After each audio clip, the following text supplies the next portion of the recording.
Assalamualaikum warahmatullahi wabarakatuh. Alhamdulillahi nahmaduhu wa nasta'inuhu wa nastaghfiruh wa na'udzu billahi min syururi anfusina wa sayyiati a'malina may yahdihillahu fala mudilla lahu wa may yudlil fala hadiya lahu. Asyhadu an la ilaha illallah wahdahu la syarika lah wa asyhadu anna Muhammadan 'abduhu wa rasuluh wa safiyyuhu wa khaliluhu addal amanah wa nasahal ummah wa jahada fi sabilihi haqqa jihadih. Ikhwa fillah rahimakumullah, jamaah salat subuh Masjid Al-Falah yang dirahmati Allah Subhanahu wa taala. Kita melanjutkan tadabbur kita terhadap surah Ad-Duha. Setelah kemarin kita berakhir dengan konsep syafaat, di mana Allah Subhanahu wa taala memberikan kepada Rasulullah sallallahu alaihi wasallam sebagai puncak nikmat sehingga Rasulullah SAW ridho terhadap pemberian Allah Subhanahu wa taala. Surah Ad-Duha ini sebagaimana dua ayat di awal berisi tentang bagaimana kita memahami kesulitan dan kesukaran dalam hidup.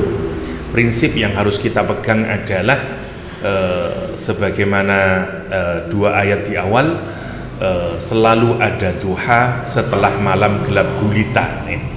Wadduha wal laili idza saja. Ya, selalu ada duha setelah malam gelap gulita. Ini prinsip di dalam kesulitan atau penderitaan atau apa sajalah yang menyulitkan bagi diri kita, karena Quran menggambarkan seperti malam yang gelap gulita yang kemudian diiringi dengan hadirnya waktu duha yang kemudian menghilangkan semua kegelapan itu, membangkitkan kita untuk melakukan aktivitas yang baru. Ayat-ayat yang akan kita kaji ini kemudian menjadi realisasi dari teori di atas tadi, teori wadduha wal laili idza saja. Kan gini rumusnya, Quran itu menyatakan setiap ada kesulitan Allah memberikan kemudahan sebenarnya, sebagaimana malam yang gelap gulita kemudian diikuti dengan waktu duha. Pada kasus Nabi Muhammad SAW, Allah SWT menyatakan bahkan pemberian Allah kepada Nabi Muhammad SAW sebagai ganti kesulitan hidupnya itu, kesulitan di dalam melakukan tugas kenabian dan risalah ini, oleh Al-Quran menyatakan wala saufa yu'tika rabbuka fatardha. Pemberian Allah kepada Nabi Muhammad itu sampai pada batas membuat Nabi Muhammad ridha. Nah, mulai ayat alam yajidka yatiman itu realisasi dari waktu duhanya itu. Ya, bagaimana Allah mengusir kegelapan demi kegelapan. Gini ya, kalau kita ini punya teori, kadang orang masih meragukan kalau belum dikasih case study, istilahnya studi kasus. Jadi kalau kita belajar itu menarik ya, Al-Quran itu. Salah satu teori pendidikan itu, guru yang baik ada dua modelnya, caranya sebelum dia menyimpulkan teori yang bersifat general, kan gitu toh. Dikasih case study, contoh kasus, kemudian ditarik dari berbagai kasus itu dibikin hukum generalnya. Oh, berarti dari A, B, C, D, berarti kesimpulannya gini nih, model yang pertama. Model yang kedua, dimulai dari teori dulu. Teori besarnya begini, kemudian dikasih contoh kasusnya 1, 2, 3 untuk menunjukkan benarnya teori ini. Nah, ayat ini memilih model yang kedua. Dikasih dulu ya, misalnya wong Jawa punya konsep jer basuki mawa beo misalnya. Kesuksesan itu tidak akan pernah diraih tanpa menggunakan biaya, kan gitu toh. Maka harus ada biayanya, entah biaya zahir, entah biaya batin, entah biaya finansial. Katanya orang Jawa, kalau mau basuki ya harus dengan jer basuki mau beo ya.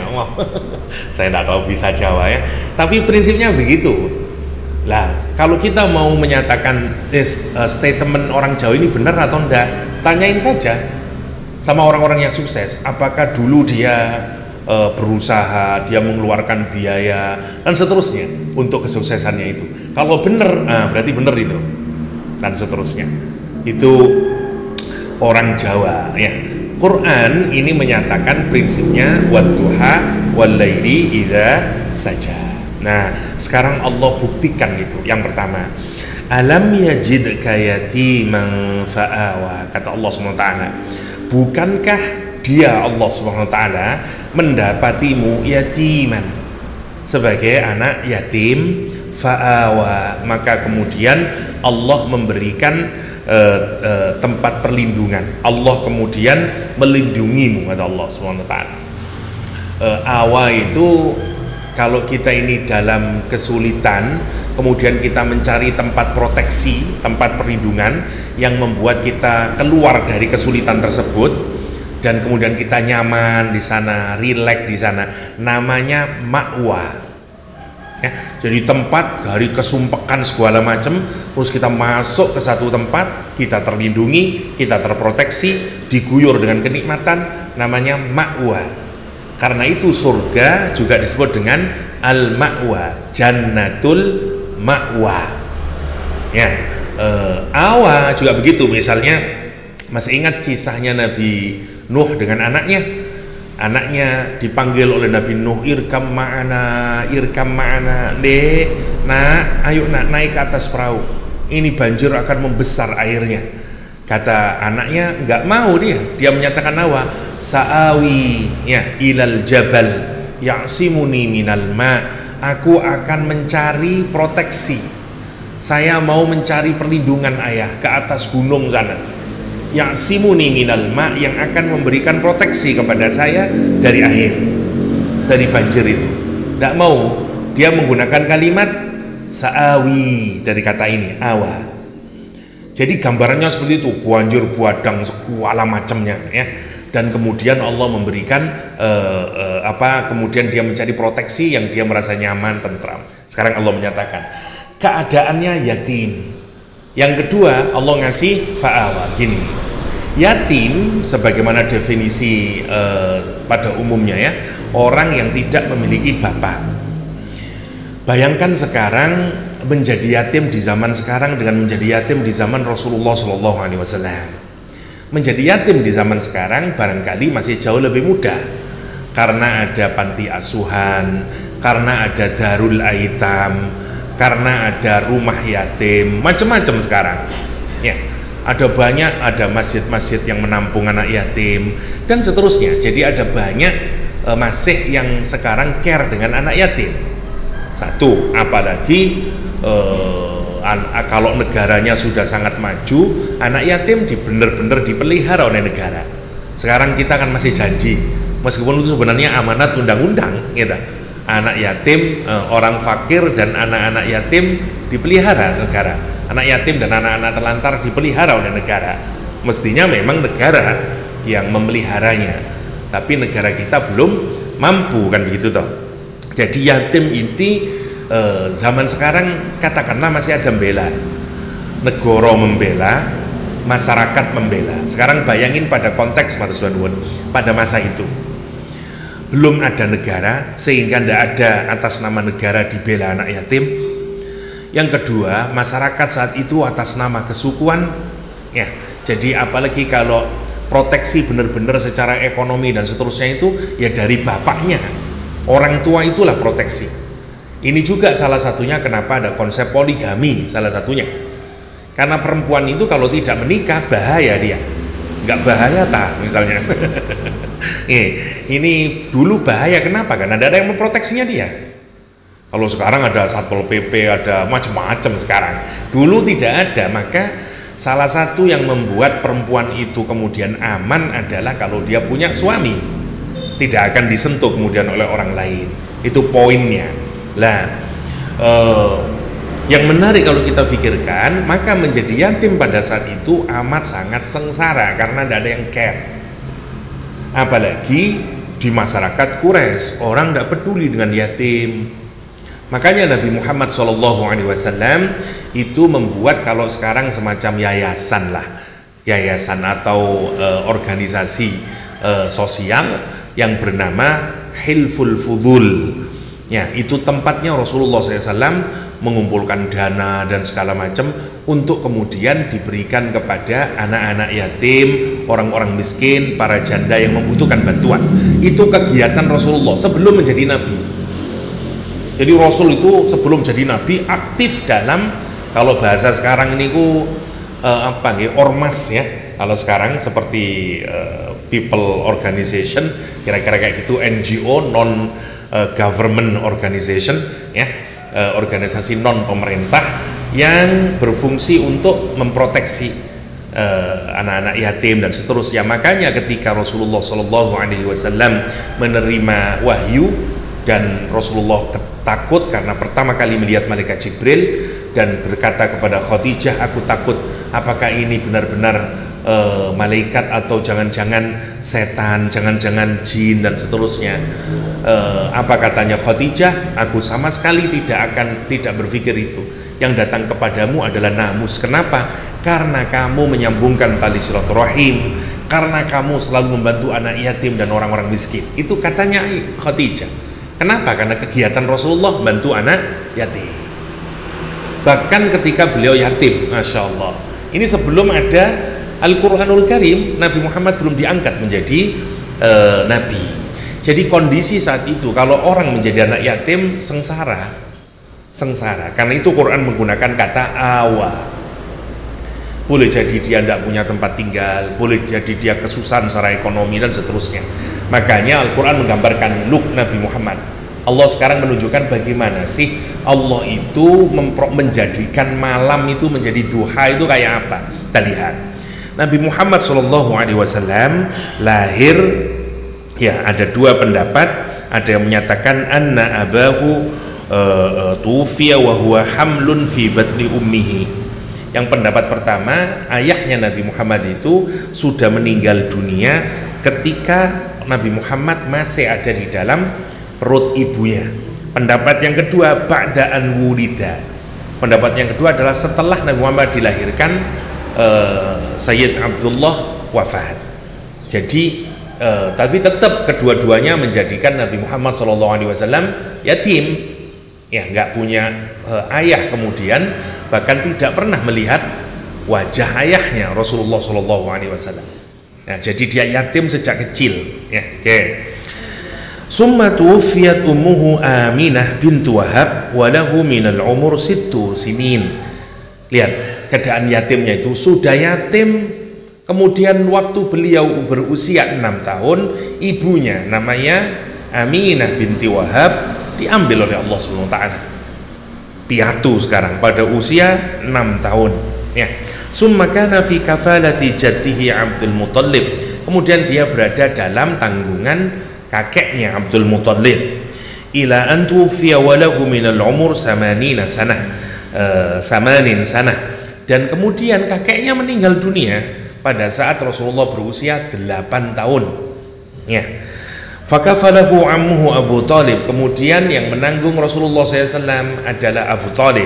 Summa lam yazal yahutu wa yansuruhu wa yarfa'u min qadrihi wa yuqiruhu wa yakufu anhu adha. Dan terus lihat apa yang dilakukan oleh Abu Talib, dan seterusnya akhirnya bersama Abu Talib yang menolongnya, mengangkatnya, membantunya, proteksi dari berbagai macam kekejaman dan usaha untuk menyakiti Rasulullah SAW dari kaumnya dan seterusnya. Setelah Rasulullah SAW diangkat menjadi Nabi, jadi dari rumahnya sendiri Allah memproteksinya itu ya, dikasih rumahnya Halimah, pindah ke rumahnya sendiri, pindah lagi ke rumah kakeknya, pindah lagi ke rumah Abu Talib dan seterusnya, untuk menunjukkan apa? Husnu tadbirillah, indahnya perawatan Allah Subhanahu wa Ta'ala. Kenapa begini? Kalau kita perhatikan cara Allah memberikan perlindungan kepada Nabi Muhammad itu menakjubkan. Yang pertama, saat beliau lahir, Mekah saat itu nomor 1 secara kesehatan kurang sehat, karena banyak orang menyembelih kambing, menyembelih unta dan seterusnya, darahnya berceceran kemana-mana, dipakai untuk sesembahan kepada patung-patung yang jumlahnya 360 itu mengitari Ka'bah, sehingga analisanya beberapa mu'arrikh itu menyatakan Makkah secara kesehatan kurang sehat, terutama buat anak kecil. Dan apalagi ini kota ya, debu, air kurang bersih, segala macam lah. Sehingga kemudian tempat yang lebih baik secara kesehatan adalah di luar kota Makkah, nomor satu. Nomor dua, secara bahasa, karena Mekah itu melting pot, orang banyak hadir di sana untuk jualan. Orang Syria ke sana, orang Yaman ke sana, orang Ethiopia ke sana, macam-macam. Bahasa itu kalau banyak orang di luar yang datang, maka bahasa biasanya sudah tidak murni lagi. Jenengan kalau kepingin belajar bahasa Jawa yang baik, bukan ke Jawa Timur, apalagi ke Surabaya, wis campur adul, karena di sana ada orang Madura, ada orang West, maka bahasa Jawanya ya begitulah. Kalau mau bahasa Jawa yang benar, datang sana ke Solo atau kemana lah, ke Jogja, yang isinya hanya orang Jawa. Ya, maksudnya tidak banyak macam-macamnya. Satu, makanya kita kalau ke Jogja, bahkan agak ke daerah sedikit, itu semua nggak ngoko ngomongnya, kromo inggil sedoyo. Ya, di sini di mana ada orang kromo inggil? Apalagi di Pasar Gadang nggak ada itu, dan seterusnya. Jadi bahasa itu kalau mau mencari yang murni, caranya di desa, dia masih murni, di mana daerah tersebut tidak ada orang asing masuk ke dalamnya. Nah, jadi Nabi Muhammad itu diproteksi oleh Allah, dicarikan tempat untuk masa depannya, bukan di Makkah nomor satu, tapi diletakin di mana? Di tempatnya Halimah Sa'diyah, dari suku Sa'diyah ini, diletakin di sana. Udaranya masih fresh, lingkungannya masih baik, kesehatannya masih baik, dan dari situ dia belajar nilai-nilai yang jauh lebih baik dibanding Makkah. Ya, maksudnya dalam pengertian bahasanya lebih baik dan seterusnya. Imam Ja'far Shadiq ketika ditanyai lima utiman nabiyyu min abawayh, kenapa Nabi Muhammad itu kok dibuken yatim? Kata Ja'far Shadiq, cucunya Rasulullah SAW, li'alla yakuna li makhlukin alaihi haqqun, ya karena agar tidak ada dari satu makhluk pun yang Nabi Muhammad merasa berhutang kepadanya, ya, sehingga dibikin yatim, ya, sehingga tidak ada hak bagi makhluk untuknya. Masya Allah, itu katanya Imam Ja'far Shadiq. Tapi ada juga orang Arab menyatakan, ya, misalnya orang Arab itu kalau melihat ada permata atau mutiara yang bagus, nggak ada bandingannya, ya, wah ini the best ini pearl, ini apalah, mutiara yang paling mahal ini, karena tidak ada duanya. Orang Arab menyatakan durrotun yatimah, ya, ini durrotun yatimah, durroh yang yatim karena tidak ada tunggale, ya, namanya mutiara yang sangat bagus dan tiada tandingannya. Orang Arab menyebut durratun yatimah, ya. Maksudnya adalah idza lam yakun laha mithlun, jika tidak ada yang semisal dengan dia. Alam yajidka wahidan fi syarafika la nadhira laka fa'awa. Maka maknanya bukankah Nabi Muhammad bukankah Allah mendapatimu sebagai anak yatim? Dalam pengertian juga tidak ada orang yang semisal kamu, kemuliaannya, kehebatannya, semuanya lah, tidak ada tandingannya kamu itu. Nah, ada sebagian merujukkan maknanya ke sana, ya. Oke, itu baru di rumah Halimah Sa'diyah. Nanti pindah ke Abdul Muthalib. Bagaimana Abdul Muthalib itu sangat mencintai sinten? Rasulullah SAW. Bahkan dikabarkan Abdul Muthalib itu satu-satunya orang yang punya kursi di dekat Ka'bah. Ya tidak tahu lah, entah dekat multazam atau apa. Semua orang tidak boleh duduk, tidak ada satupun yang berani duduk, anaknya Abdul Muthalib itu. Tapi kakeknya Nabi Muhammad SAW itu meletakkan Nabi Muhammad untuk duduk di sana. Coba, itu namanya fa'awa.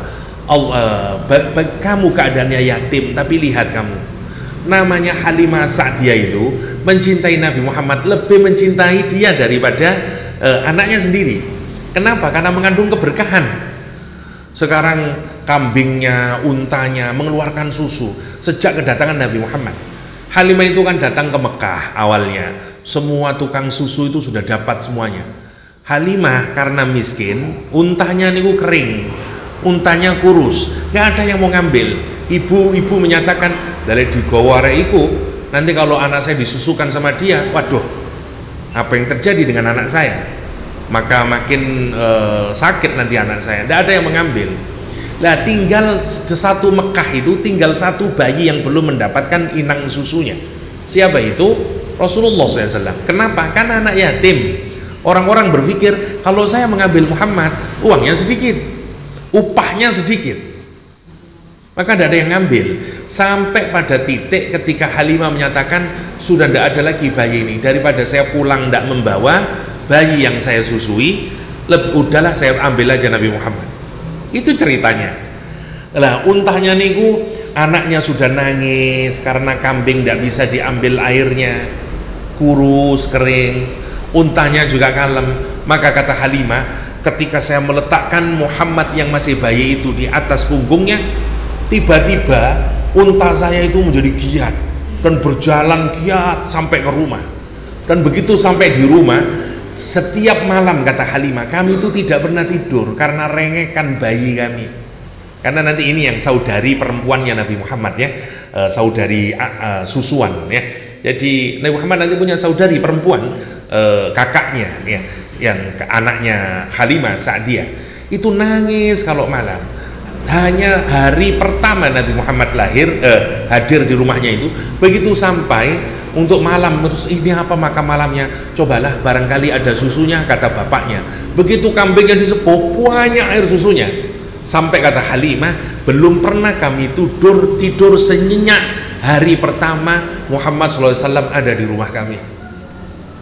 Karena itu Halimah kemudian sangat cinta kepada Nabi Muhammad, bahkan dia tidak mau melepasnya sebenarnya. Itu yang terjadi.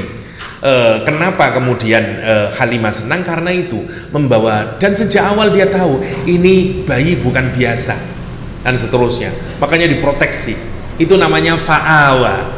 Lihat, kamu yatim, tapi bagaimana Allah memproteksi kamu, dititipkan dikasih proteksi kepada Halimah ya. Coba kalau kita pikirkan, kenapa kok tidak ibunya? Susah. Satu, ibunya sakit, sedih, dan apalagi lah dari seluruh sisi. Kalau jenengan perhatikan, di tempatnya ibunya bukan merupakan tempat yang paling baik, kan itu Allah kesana nomor satu. Yang lain banyak para ulama mendiskusikan itu ya, kenapa harus di rumahnya Halimah Sa'diyah? Karena Allah sendiri yang mau mendidik Nabi Muhammad SAW, sehingga dia dilepaskan dari pola pendidikan orang tuanya semasa kecil, baik dari bapaknya dan dari ibunya. Rasulullah SAW bersabda, "Adzabani Rabbi fa ahsana ta'dibi." Allah sendiri yang mendidikku, karena itu betapa baiknya didikan Allah kepadaku. Jadi jenengan gak ada alasan opo kok kurang apik, wah biar gurune ndak bener Ustaz. Misalnya balik lagi lah di Abdul Muthalib, Masya Allah cintanya kepada anaknya ini namanya Muhammad SAW, tapi tidak berserang lama. Jadi proteksinya ya, Halimah istimewa, proteksinya Abdul Muthalib istimewa. Sekarang diambil Abu Thalib, kita semuanya tahu lah, Abu Thalib itu bahkan jauh lebih mencintai Nabi Muhammad dibanding anak-anaknya sendiri. Kenapa? Karena yatim, dia anak dari kakaknya. Jadi dia merasa bisa akan ponaanku ini. Jadi ada perasaan itu Abu Thalib, sehingga dia semakin, apalagi sudah yatim, dikuyo-kuyo. Makanya Abu Thalib memberikan puncak perhatiannya kepada Nabi Muhammad SAW. Bahkan para ulama menyatakan kenapa Abu Thalib dibikin kufur ya, kalau kita pikirkan tidak menerima Islam sampai nanti menjelang akhir dakwahnya Rasulullah di Mekah. Karena kalau Abu Thalib itu Islam, siapa yang akan memproteksi? Ini coro mikir logika ya, katanya para analisis sejarah itu. Justru karena Abu Thalib itu kafir, orang Quraisy masih menjadikan Abu Thalib sebagai leader of Quraisy, pemimpinnya orang Quraisy. Dan karena itu Nabi Muhammad bisa terproteksi sehingga masih bisa melakukan dakwah di kota Mekah. Itu kalau hitung-hitungan logika ya. tapi semua ada rencananya Allah SWT. Tentu bukan Allah yang membuat Abu Thalib kemudian tidak mau mendapatkan hidayah, bukan itu. Hidayah sudah diberikan oleh Allah SWT, tinggal mengambil atau tidak ya. Tapi kalau kita perhatikan bagaimana fa'awanya itu istimewa ya, istimewa. Makanya Allah mengambil contoh itu. Coba kamu renungkan, bukankah dulu kamu yatim, kamu dikasih Halimah, dikasih ibumu, dikasih Abdul Muthalib, dikasih Abu Thalib untuk menunjukkan iya ya. Nomor satu, pelajaran buat kita sebagai contoh rumus wadduha walaili idza saja. Kita ini kalau sedih, kalau tidak ada yang mensupport kita, nggak ada siapapun saja, minta sama Allah. Allah nanti akan hadirkan itu orang-orang yang akan bantu kita dan seterusnya dan seterusnya. Ya, saya selalu senang dengan kalimat kakak saya ya. Karena kita bikin pesantren itu kadang sumpek, nggak ada duit, ini gimana pembangunan ini, genteng gimana belinya. Kata saya, wis lah, wis lurus yang Gusti Allah. Allah nanti yang mendatangkan Abdurrahman bin Auf. Allah yang kan, tidak mungkin Nabi Muhammad dakwah itu ono Abdurrahman bin Auf yang mensupportnya. Ada wis, sing penting lurus yang pengarang, nanti akan ada. Dan itulah yang kami alami. Ya, bukan untuk tahadus bi ni'mah ini ya, selalu akan ada hadir orang memberikan bantuan dan seterusnya kalau kita pikirkan tanpa diminta. Masya Allah, kalau kita pikirkan itu ada saja. Itu apa poin sentralnya di sini? Fawajadaka alam yajidka yatiman fa'awa. Baik untuk diri kita, udahlah lurus saja kita ini. Kalau tidak punya, meskipun kita tidak punya support, apalagi kalau kita yatim ya, kita tidak punya support, tidak punya bantuan dan seterusnya, ada Allah yang akan ngasih shelter, ngasih dan seterusnya ya. Terlampau banyak contoh-contoh yang membuat kita itu menyadari betapa Allah itu memberikan pertolongan kepada kita sampai diberikan proteksinya dan seterusnya. Itu namanya wa alam yajidka yatiman fa'awa. Berikutnya wa wajadaka dhallan fahada. Dan Allah mendapatimu dhallan fahada. Dulu sempat ramai gara-gara ada salah satu mubaligh dari Jawa Barat mengartikan dhallan, jadi semua gitu orang juga tersesat. Nabi Muhammad juga tersesat kata dia gitu dulu sebelum dia mendapatkan wahyu. Ramai itu ya di medsos kalau jenengan masih ingat dulu, orang Sunda ya dan seterusnya. Karena apa? Karena memang tidak ada satu mufassir pun yang memiliki pandangan seperti dia. Gak ada satupun. Yaitu karena menafsiri Quran menggunakan karpe dewe, itu tidak melihat kepada tafsir ya. Kalau kita buka tafsir, sebenarnya ada banyak makna dari kata dhallan itu. Imam Qurtubi mendaftar di sini itu, saya tadi sudah rangkum, ada kata Imam Qurtubi ada 15 pendapat tentang dhallan itu. Dan semua dari 15 ini tidak ada yang memaknai dhallan bermakna Nabi Muhammad tersesat. Tidak tahu dapat dari mana itu. Makanya ya tetap harus dengan ilmu ya, apalagi Quran, nggak boleh menggunakan ro'yunya semata-mata itu. Makanya Rasulullah SAW memberikan batasan man fassarul Quran bi ra'yihi falyatabawwa maq'adahu minan nar. Siapa yang menafsiri Quran dengan ro'yunya semata-mata, nggak pakai pijakan ya, nggak ada riwayat, nggak ada analisa kebahasaan, ngawur. Bukan berarti tidak boleh ya nganalisis pakai logika, boleh. Makanya ada tafsir bir ra'yi, cuman nggak ngawur. Buatan ngawur itu pedomannya ya. Karena kalau ngawur ngikutin hawa nafsunya, ngikutin ro'yunya, apa kata Rasulullah SAW, siap-siaplah orang tersebut punya kursinya di neraka. Kan harus pesan tiket nah. Itu sama dengan orang pesan tiket. Ini yang harus kita hati-hati. Saya sendiri saya tidak berani membaca menafsirkan Quran sebelum minimal saya membaca 3 tafsir di rumah. Saya baca dulu di rumah, saya baca dan seterusnya. Jadi nggak berani saya dijantur malaikat nanti di akhirat bilang gitu. Makanya saya baca dulu tafsirnya kayak apa, saya rangkum dan seterusnya, baru kula sampai akan, meskipun tidak saya baca redaksinya secara lengkap. Nanti jam songo kalau dibaca semuanya. Saya sudah simpul-simpulkan dan seterusnya. Tapi yang saya baca, saya rangkum dari beberapa tafsir. Ya. Terutama kalau saya tidak punya waktu sama sekali, saya minimal membaca 2 tafsir. Punyanya Imam Qurtubi dan punyanya Imam Mawardi Ar-Ruqat wal Uyun.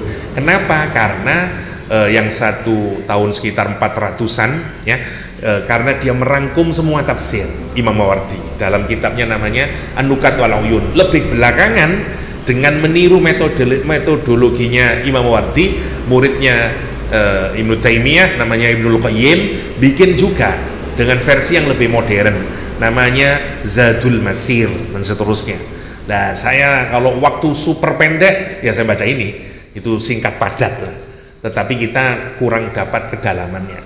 Kalau pingin dapat semuanya, bahasa dapat, berbagai macam pendapat dapat, sirahnya juga dapat, Al-Qurtubi atau Ibnu Katsir ya, itu menarik ya. Oke. Yang pertama, beberapa pendapat saya cepatkan karena banyak ya. Yang pertama, yang dimaksud dengan dhallan, yang pertama maknanya adalah ghafilan amma yuradu bika min amrin nubuwah. Nabi Muhammad lalai atau tidak mengerti tentang apa yang dimaksudkan dari nubuwah ini, dari perintah menjadi nabi. Terus saya ngapain kalau jadi nabi ini? Harus apa saya ini? Tidak tahu masih. Ya samalah, karena belum ada contohnya. Ya kalau misalnya jenengan jangankan diangkat jadi nabi ya, kita ini kalau naik pangkat atau apalah menjadi, mesti kita bingung. Jadikan ketua RW, mesti jenengan bingung dulu. Duh, terus apa ini saya lakukan ini? Saya mau ngapain ini? Tanya sini, tanya situ dan seterusnya. Kita ini kalau dapat jabatan atau kedudukan yang sebelumnya belum kita ketahui, ya maka kita biasanya tidak tahu apa yang harus kita lakukan, nomor satu. Atau yang kedua, apalagi kalau jabatan tersebut belum ada sejarahnya, tambah kita tidak tahu. Nah, yang dimaksud dhallan di sini adalah ghafilan, lalai atau tidak mengerti, amma terhadap sesuatu, yuradu yang diharapkan, bika terhadapmu Muhammad, min amrin nubuwah dari urusan kenabian ini. Itu maksudnya, bukan tersesat dalam pengertian jadi Nabi Muhammad itu belum begitu diangkat menjadi nabi, Nabi Muhammad tidak tahu. So what's next? Belum tahu awalnya. Fahadaka ay arsyadaka. Kemudian Allah SWT memberikan petunjuk kepadanya, harus begini, begini, begitu dan seterusnya. Ini misalnya dipakai makna dhal yang kayak begini ini dalam surat Thaha, wala yadhillu rabbi wala yansa. Dan Tuhanku tidak lalai, demikian juga tidak lupa. Jangan boten nangsal mengartikan la yadhillu, Tuhan itu tidak tersesat. Tuhan tidak lalai dan juga tidak lupa maksudnya. Ai la yaghfulu ya. Atau wa in kunta min qablihi laminal ghafilin di surah Yusuf misalnya. Meskipun kamu dulu sama sekali tidak mengerti kisah ini. Ya, minal ghafilin maksudnya adalah tidak mengerti. Jadi makna pertama itu. Makna yang kedua, dhallan lam takun tadril Quran wasyara'i. Yang kedua maknanya adalah Nabi Muhammad tidak mengerti atau belum memiliki pemahaman tentang Al-Quran dan syariah ini. Itu maknanya. Ya. Dhallan tidak mengetahui, lam takun tadri kamu belum mengetahui Al-Quran wasyara'i. Fahadaka ilal Quran, maka kemudian Allah memberikan petunjuk kepada Al-Quranul Karim. Akhirnya Nabi Muhammad mengerti begini, begini dan seterusnya ya. Ini makna ini mengambil dari surah Asy-Syura, ma kunta tadri mal kitab walal iman. Ini tafsir paling terbaik ya. Tafsir paling terbaik itu adalah menafsirkan Quran dengan Quran lagi. Itu paling terbaik. Semua sepakat ahli tafsir.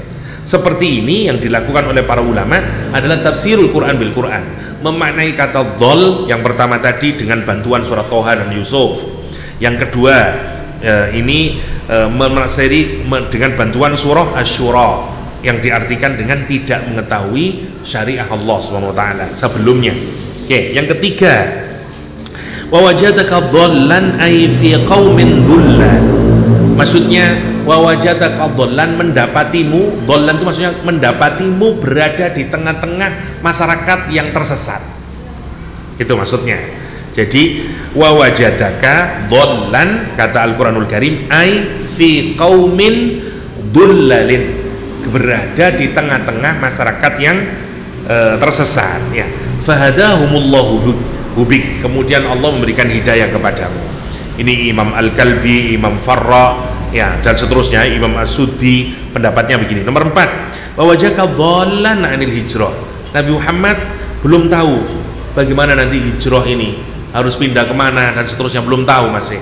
Fahadaka ilaiha, kemudian Allah memberikan hidayah kepada dhallan ay nasiyan sya'nal istisna.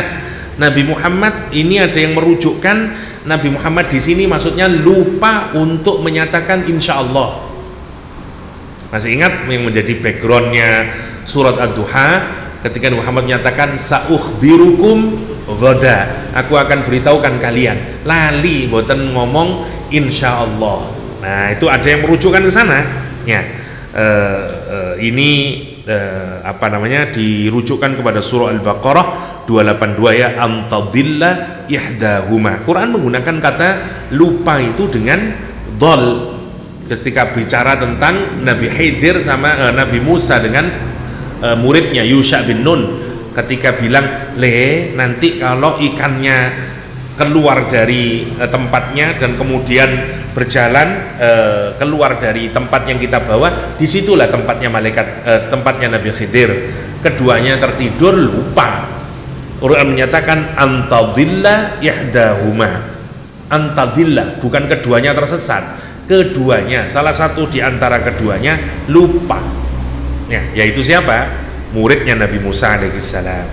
Yang keenam, taliban lil kiblah fahadaka ilaiha. Nabi Muhammad itu nggak tahu arah kiblat, masih kecil, nggak tahu mana ini ya arah ke kiblat ini, arah ke Ka'bah maksudnya, entah bermain atau gimana. Akhirnya fahadaka ilaiha, kemudian Allah memberikan petunjuk. Ini dikuatkan misalnya dengan makna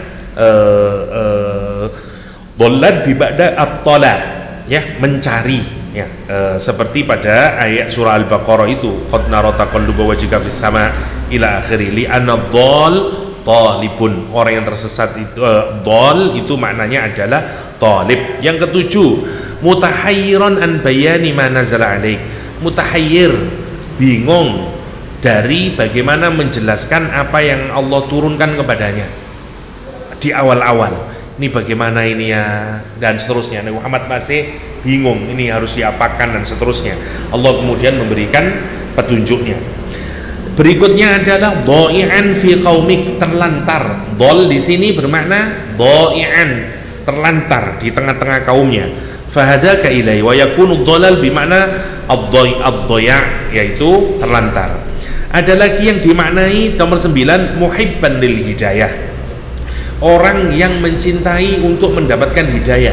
Jadi dhal di sini maknanya adalah Nabi Muhammad kepingin mendapatkan petunjuk bagaimana ini menyelesaikan urusan masyarakat itu. Kan itu Nabi Muhammad tahannus di Gua Hira, ya, karena mikir gimana caranya ya menyelesaikan urusan ini, dan kepingin Nabi Muhammad bisa punya solusi untuk menyelesaikan urusan masyarakat ini, yang korup, yang yatim tidak ditolong, yang orang-orang mendustakan agama, yang kalau berdagang melebihkan timbangannya dan seterusnya. Sementara Nabi Muhammad tidak tahu bagaimana cara penyelesaiannya, harus pakai apa. Nah, itu yang dhallan di situ maknanya muhibban lil hidayah.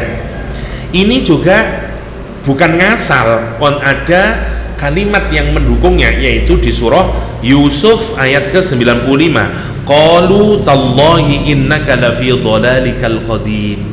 Mereka berkata, demi Allah, sesungguhnya engkau itu masih di dalam kecintaanmu yang dulu. Karena meskipun setelah berpuluh-puluh tahun Nabi Yakub, Nabi Syu'aib masih mengingat Yusuf terus. Quran menyatakan fi dhalalikal qadim, bukan kesesatan, maksudnya dalam mahabbahmu yang dulu. Seiling ae Yusuf, ya apa Yusuf? Lah wis suwe ngono lho Pak, sing ngilang-eling ae. Nah, itu namanya fi dhalalikal qadim. Ada yang menyatakan ini yang paling umum biasanya ya, dhallan fi syi'abi Makkah, ini yang paling umum, tersesat di bukit kota Makkah. Nabi Muhammad sedang pergi kemana dulu sebelum diangkat jadi nabi, terus tidak tahu jalannya pulang. Ya, mirip kali orang Indonesia tidak ketemu hotelnya atau maktabnya itu loh. Kan setiap tahun, saya tidak tahu apakah jamaah lain juga begitu, tapi menarik orang Indonesia ini, selalu kita dapati setiap tahun selalu ada itu orang yang kesesat, orang tidak tahu jalannya pulang.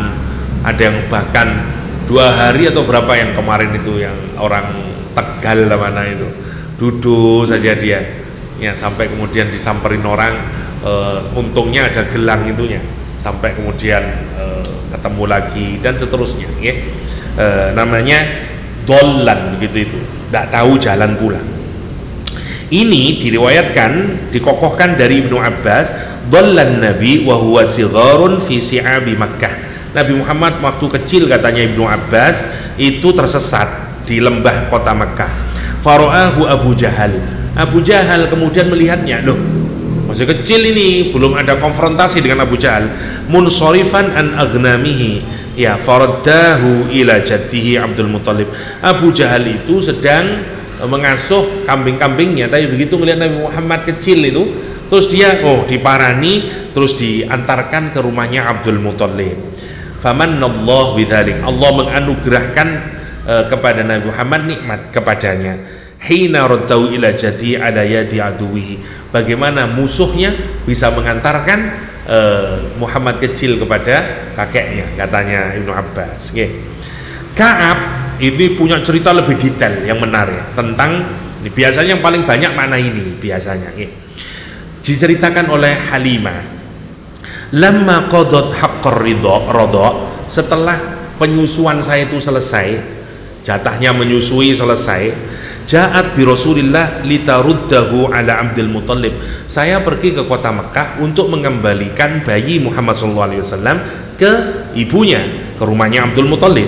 Fasami'at inda babi Makkah, kemudian aku mendengar di pintu Makkah, maksudnya perbatasan kota Makkah, kemudian dia mendengar suara yang keras, tidak ada orangnya tapi ya, ini ceritanya Halimah, dengar suara yang keras, hani'an laki ya Batha Makkah, al-yawm yuraddu ilaikan nur wad-din wal-baha wal-jamal, ya selamat untukmu wahai lembah kota Makkah, hari ini dikembalikan kepadamu cahaya, agama, kehormatan, keindahan, kata dia. Ketika Halimah hendak memasuki kota Makkah, tiba-tiba keluar suara yang sangat keras itu. Fawadu'athu li usliha siyabi, aku kemudian berhenti ya karena mendengar suara itu, dan kemudian aku membenahi bajuku, katanya Halimah. Fasami'tu haddatan syadidatan, ya kemudian aku mendengar suara yang keras. Faltafattu falam arah, maka begitu aku menoleh, nggak ada Nabi Muhammad itu yang kecil itu, ya 6-7 tahun. Loh, mana Nabi Muhammad ini? Nggak ada ya. Fakultu, sehingga dia bengok Halimah, ma'syara Quraisy aina sobi, orang-orang Quraisy, di mana anak kecilku, kata dia. Qala lam nara syai'an, kami tidak melihat sesuatu pun. Fasohat, maka kemudian aku menjerit, katanya Halimah, wa Muhammadah. Nah, orang Arab kalau mau menjerit belakangnya dikasih begitu, ya Muhammadah, makanya bisa ya ummah ya. Kalau orang Arab misalnya ngomong ke ibunya, ibu, orang Arab ngomong bukan ummi, ummah, ummah gitu ya, ummah ya, namanya ya ummah. Oke. Mana tadi? Nah, wa Muhammadah, Muhammad. Faida syekhun, kemudian tiba-tiba dia melihat orang yang tua, yatawakka'u ala asah, dia sedang membawa tongkatnya itu, nunuk-nunuk orang tua ini. Idhabi ila sonamil a'zam, setan ini ya. Terus dia bilang, kamu nyari Muhammad ya, pergilah kamu ke berhala yang besar itu, yaitu Hubal namanya. di Ka'bah, fa in syaa'a ayyaruddahu 'alaika fa'ala, jika kamu ingin bayimu itu kembali lagi, lakukan itu, kata dia. Summa tawafa syekh bis sonam, kemudian si orang tua itu tawaf dengan berhalanya itu, wa qabbala ra'sa, dan dicium Hubal itu ya, arcanya itu dicium sama dia. Wa qala, dan sambil berkata, ya Rabb, Tuhan, lam tazal minnatuka ala Quraisy, tidak berhenti anugerahmu kepada orang Quraisy, wa hadhihi Sa'diyah, dan seakan-akan kayak menolong aja ya orang tua ini perempuan Sa'diyah ini dari suku Sa'diyah, taz'umu anna ibnaha qad dhalla, menyatakan bahwa anaknya sekarang sedang tersesat. Faruduhu in syi'ta, kembalikan wahai Hubal ya, raja Tuhan palsunya ini, kembalikan kepada dia. Fangkabba Hubal, dan dia kemudian menyungkurkan wajahnya ke Hubal seperti sujud itu. Watasaqatil asnam, sampai asnam patung-patung yang lain itu bertumbangan. Faqalat Halimah, kemudian berkata, ilaika anna ayyuha syekh fahalla kunna ala yadai Muhammad, kata dia, pergilah dariku wahai kakek tua bangka, nasib kami ini sedang berada di tangan Muhammad, kata dia. Kamu itu, saya nanti kalau dada Muhammad itu kayak apa nanti, bagaimana saya bilang ke Abu Thalib dan seterusnya, celaka kamu malah nyuruh saya untuk minta sama Hubal, pergi kamu, katanya Halimah. Fa'alqa syai'asah, maka dilemparkanlah tongkatnya orang tua ini, warta'adda, dan gemeter dia. Wa qala inna libniki rabban la yudayyi'uhu, ya, saya ditegur dengan keras, gemetar setannya, dan berkata apa, sesungguhnya anakmu yang hilang ini, dia punya Tuhan yang tidak akan pernah menyia-nyiakan dia. Fatlubihi ala mahal, minta saja sama Tuhannya orang ini, nanti kamu akan bisa mendapatkannya. Fan hasyarat Quraisy ila Abdul Muthalib, ya, maka orang-orang berkumpul ngasih tahu Abdul Muthalib. Wa talabuhu fi jami'i Makkah, kemudian mereka semuanya mencari, tidak akan disia-siakan anak ini ya, karena dia punya Tuhan yang tidak menyia-nyiakannya, cari saja pasti nanti ketemu ya. Oh, orang-orang datang ke Abdul Muthalib sebagai pemimpin orang Quraisy, semua orang mencari, falam yajiduhu, tapi belum bisa menemukannya. Fatawafa Abdul Muthalib kemudian kakeknya ini bertawaf di Ka'bah 7 kali, wa tadarra ilallah, dan kemudian dia berdoa kepada Allah, ya Rabbi rudda waladi Muhammada urdudhu Rabbi wattakhid indi yada, ya Rabbi in Muhammadun lam yujada fasyamlu qaumi kullihim tabaddada. Ya, orang Arab niku ndonga gawe syair, mawon nggih syair, sing pinter ya bahasanya dulu. Ini syairnya Abu Thalib, doanya Abu Thalib ya. Kata Imam Qurtubi disebutkan wonten bahar-bahare kadang wonten macane, ya Rabbi rudda waladi Muhammada, ya, wahai Tuhanku, kembalikan anakku Muhammad ini. Urdudhu Rabbi wattakhid indi yada, kembalikan dia, ambil saja tanganku ini, kalau mau dihilangkan saya aja yang hilang, jangan anakku Muhammad, kata dia. Ya Rabbi in Muhammadun lam yujada, wahai Tuhan, jika Muhammad tidak ditemukan, fasyamlu qaumi kullihim tabaddada, maka kaumku semuanya akan bercerai-berai. Oh, sampai gitu ya, indahnya syairnya Abu Thalib. Kalau seneng ya tadi indahnya syairnya Abdul Muthalib ya. Nah, setelah itu fasami'u munadiyan yunadi minas sama, maka kemudian terdengar suara dari langit ya. Ini sebelum diangkat jadi nabi Muhammad. Ma'asyiron nas, hei menungso, la tadijju fa inna la Muhammadin rabban la yakhdhuru wa la yudayyi'u wa inna Muhammadan biwadi Tihama inda syajaratis samur. Hei, jangan kalian bersedih, jangan kalian susah, sesungguhnya bayi ini Muhammad punya Tuhan yang tidak akan pernah mengusirnya, punya Tuhan yang tidak akan pernah menyia-nyiakannya. Sesungguhnya Nabi Muhammad itu, Muhammad sekarang ada di lembah di bawah pohon ini, kata Rasul, kata suara itu. orang Quraisy, fasaro Abdul Muthalib menuju ke sana, wa huwa Warokoh, sama Warokoh pamannya Khadijah bin Naufal, faidan Nabi, maka tiba-tiba Nabi Muhammad qaimun tahta syajarah, berada di bawahnya pohon itu, lagi yal'abu bil aghsani wal waraq, sedang bermain dengan daun-daun dan ranting-ranting pohon. Nah, itulah yang dimaksud dengan fawajadaka dhallan fahada. Ini makna yang paling umum, bukan tersesat dalam pengertian nyembah berhala terus semboten gitu. Tersesat dalan mulih lah wajar toh, lare alit tersesat jalan pulangnya. Ada menyatakan dhallan lailatal mi'raj, ya Nabi Muhammad juga tersesat di malam Mi'raj, yaitu ketika tidak dikancani malaikat Jibril, karena malaikat Jibril tidak bisa naik lagi setelah langit ketujuh. Para ulama mengatakan itu. Akhirnya fahadaka ila saqil arash, kemudian Allah memberikan petunjuk menuju tiangnya arash. Ada yang menyatakan tuhibbu Abu Talib, Nabi Muhammad itu dhallan maksudnya mencintai Abu Talib, fahadaka ila mahabbati rabbik, kemudian Allah memberikan hidayah untuk mencintai Allah SWT.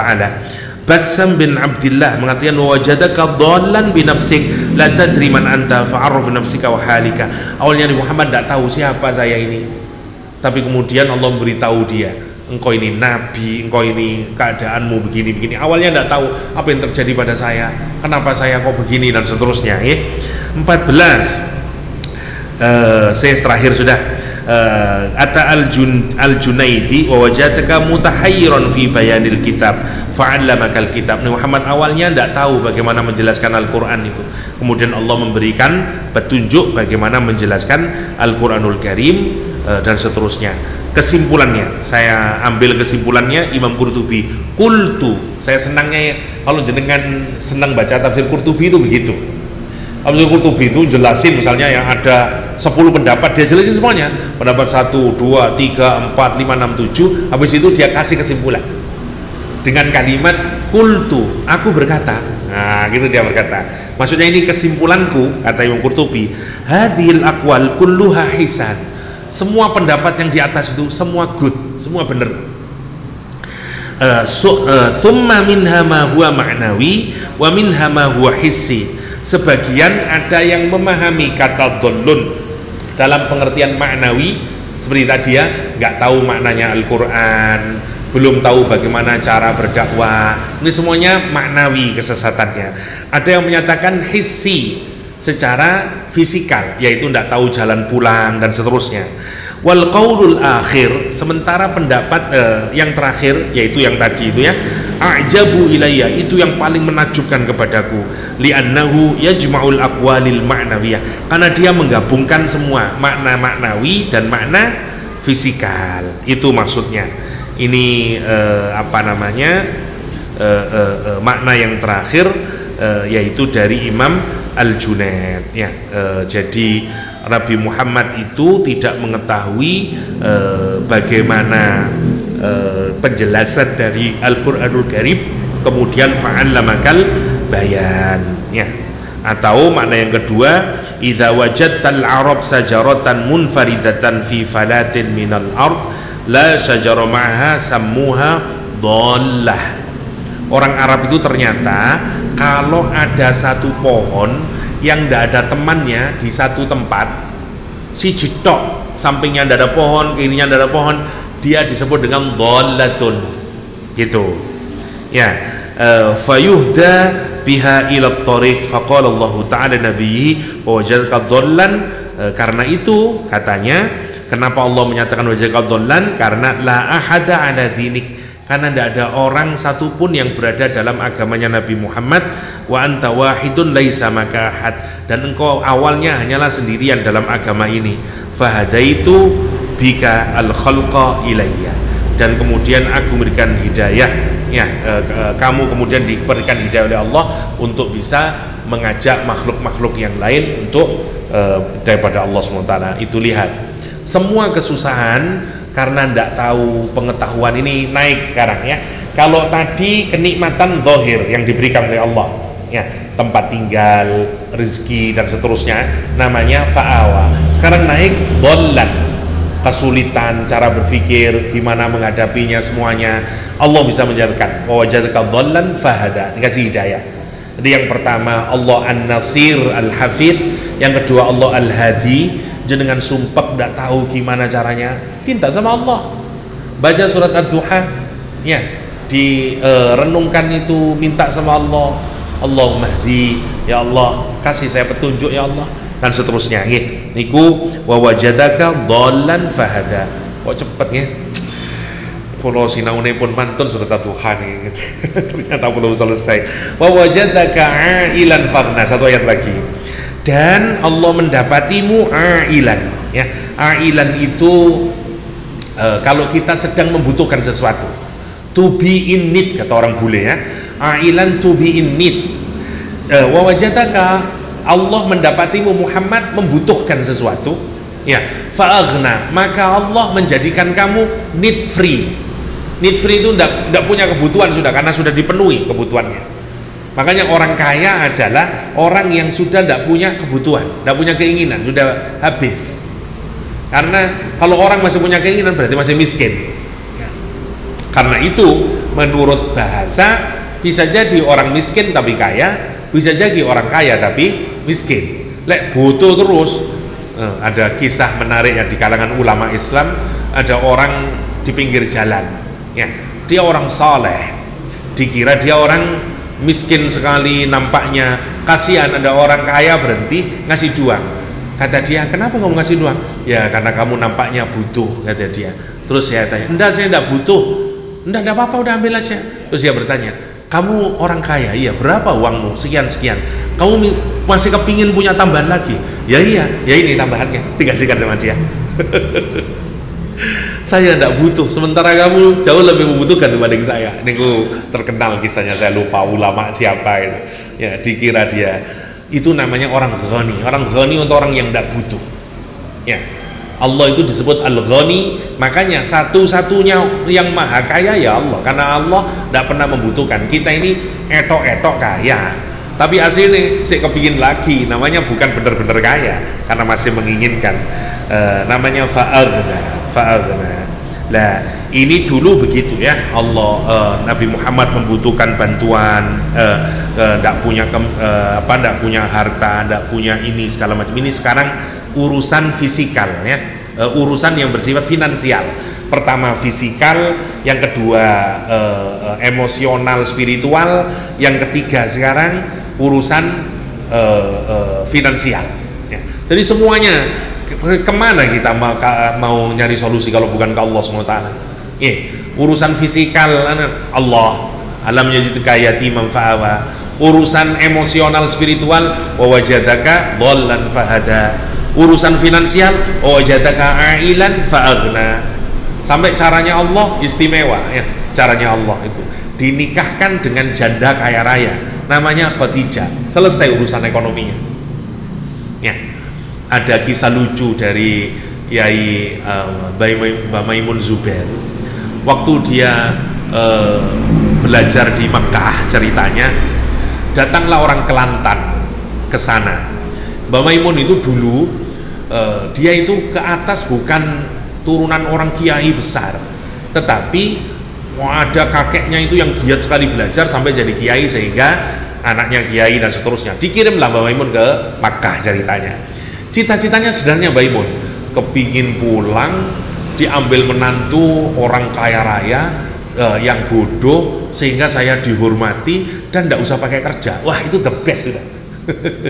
Itu mimpinya dia sebagai seorang santri. Datang orang Kelantan ya, ke gurunya itu kepingin mendapatkan suami untuk anaknya. Nah terus omong-omonganlah dengan Mbak Maimun ini, terus dilihat sama Mbak Maimun, masih muda saat itu. Saya juga sudah seneng kata Mbak Maimun ya, anaknya hitam manis, orang Malaysia.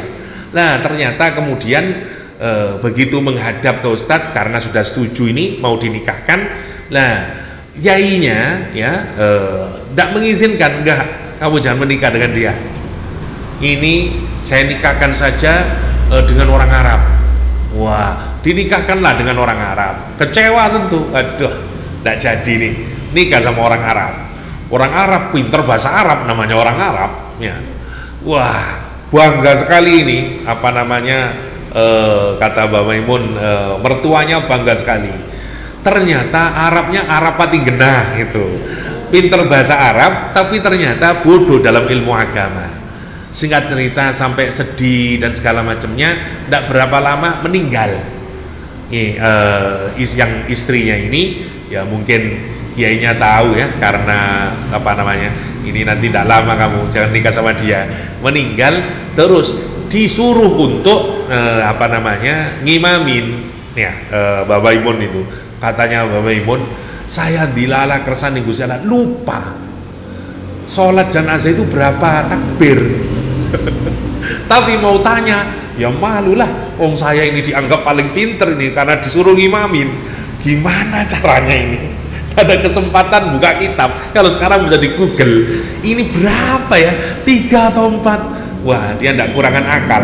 Dia datang ke kuburan tempat mau dikuburkan, kata dia ini di Arafah atau di mana, lupa saya ceritanya. Terus kata dia bilang sama orang yang menggali kubur itu, kamu muslim enggak? Sengaja bertanya gitu, marah orang Arabnya. Kamu kira saya ini kafir, saya ini mukmin gini. Coba saya tes, kalau kamu benar-benar mukmin, berapa takbir salat jenazah itu? Ya 4 lah. Oke, mukmin kamu.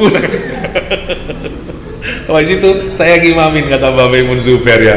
Oh, terus saja cerita nih Mbak Maimun Zubair ya, masya Allah. Ya, salah satu kiai di Nahdlatul Ulama yang membanggakan Kiai Maimun Zubair karena anak-anaknya semuanya alim-alim. Anak-anaknya ahli agama semuanya ya. Ada apa, Gus Najih yang terkenal sangat alim dan sangat wara ya. Dulu baru pulang dari Mekah itu, dia tidak mau ngelihat ada gambar perempuan. Jadi santri-santrinya karena baca koran, tiap pagi sebelum koran dibaca ditutupi yang ada wajahnya perempuan. Di staples dulu ditutupin, baru dia mau baca. Awalnya ya Gus Najih yang sekarang menggantikan itu. Terus adiknya pinter lagi, namanya Abdul Ghafur Maimun. Wah, itu juga pinter, S2, S1, S2, S3 Mesir sana, jurusan tafsir ya. Salah satu yang menggagahkan dari apa namanya, dari Nahdlatul Ulama ya. Dan lurus semuanya. Wa wajadaka ailan fa'aghna, maksudnya begitu ya. Allah kemudian menjadikan Rasulullah SAW itu mampu secara finansial. Saya akhiri dengan satu hadis Rasulullah SAW, laisal ghina an kathratil arad walakinnal ghina ghinan nafs, kata Rasulullah. Bukanlah disebut kekayaan itu dengan banyaknya harta, tapi yang disebut kaya itu adalah kaya hatinya, kaya hatinya. Itu maksudnya wa wajadaka ailan fa'aghna. Ada beberapa makna, saya sedikit saja saya bacakan cepat. Faqiron lama lalaka, fakir tidak punya harta, Allah menikahkan Rasulullah dan Khadijah. Yang kedua, kata Imam Qatil, Allah meridhoinya dengan cara memberikan kepada Rasulullah rizki. Kemudian yang ketiga maknanya qanna'ah birizki, Allah memberikan hatinya Rasulullah qanaah terhadap rizki yang dimiliki. Yang keempat, kata Ibnu Atha, wa wajadaka faqiran nafsi faghnaka qalbak, awalnya Rasulullah fakir secara hati karena belum dapat wahyu dan seterusnya, Allah kemudian mengayakan dengan memberikan wahyu. Wajadaka faqiran fil hujaji wal baraghin, Rasulullah itu miskin hujjah, miskin barahin, miskin petunjuk sebelum dapat wahyu, kemudian dikasih wahyu oleh Allah jadi kaya. Faghnaka, dan terakhir aghnaka bima fatahalaka minal futuh. Awalnya Rasulullah itu tidak punya kemenangan, tapi kemudian Allah mengayakan dengan kemenangan demi kemenangan, futuh dengan futuhat yang seperti kita ketahui bersama. Insya Allah tinggal, sebenarnya saya ingin menyelesaikan, waktunya mau cekap ya, 2 ayat lagi dan kita mungkin sudah masuk ayat baru. Kita jadi akhirkan akhiri sampai di sini dulu, dan insya Allah di pertemuan mendatang kita menyelesaikan plus ayat baru, surah baru insyaallah. Demikian, mugi-mugi wonten manfaatipun. Adanallahu wa ikum ajma'in. Wa sallallahu ala nabiyyina Muhammadin wa alihi wa sahbihi wasallam. Wa akhiru da'wana alhamdulillahi rabbil alamin. Subhanakallahumma wa bihamdik, asyhadu an la ilaha illa anta, astaghfiruka wa atubu ilaik. Assalamualaikum warahmatullahi wabarakatuh.